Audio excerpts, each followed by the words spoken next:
సున్నా. నీ హృదయం సరిగ్గా లేదు.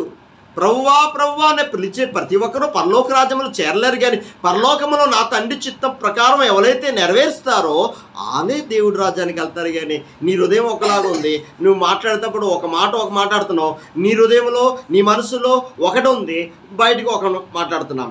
దేవుడు యేసుప్రభువు ఒక మాట చెప్తున్నాడు, ఎక్కడ వీళ్ళు నన్ను ఆరాధిస్తున్నారు కానీ వీళ్ళ హృదయాలు నాకు దూరంగా ఉన్నాయని వాక్యం సెలవిస్తుంది.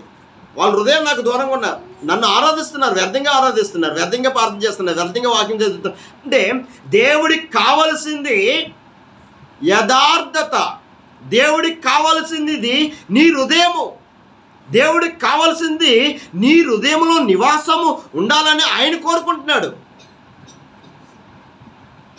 అప్పుడు పరిశుద్ధాత్మ దేవుడు ఎప్పుడైతే మన జీవితంలోకి వస్తాడో, అక్కడ ఎప్పుడైతే దేవుని ఆత్మతో కలిగి ఉంటామో అప్పుడు దేవుని ప్రేమ నీలోని నీ శత్రువులను కూడా నువ్వు ప్రేమిస్తావు.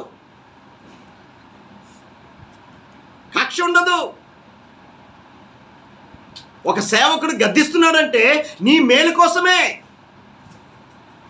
నీ మేలు కోరే నిన్ను గద్దిస్తున్నాడు. నా పిల్లలు పాడైపోతున్నారని చూసుకుని ఉంటారా? నువ్వు ఉదాహరణకి నీ పిల్లలే ఉన్నారు, ఆడు ఏదో సరిగ్గా చేయట్లేదు, అలా తల్లిదండ్రులుగా నువ్వు చూసుకుని ఉంటావా? గద్దించవా? పిల్లల్ని గద్దించవా? గద్దిస్తాం కదా.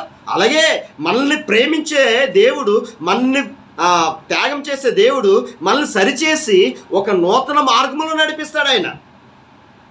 అరే తప్పు చేస్తున్నావురా, నువ్వు తప్పు మాట్లాడుతున్నావు, నువ్వు తప్పు మార్గంలో వెళ్తున్నావు, ఈ లోకంలో ఇది కాదు, నా బిడ్డ తప్పుదారులో వెళ్తున్నాడని ఆయన కీడి చేసి రోగం ఇచ్చి అన్నీ సరిచేసి ఒక నూతన మార్గములో దేవుడు నడిపిస్తాడు.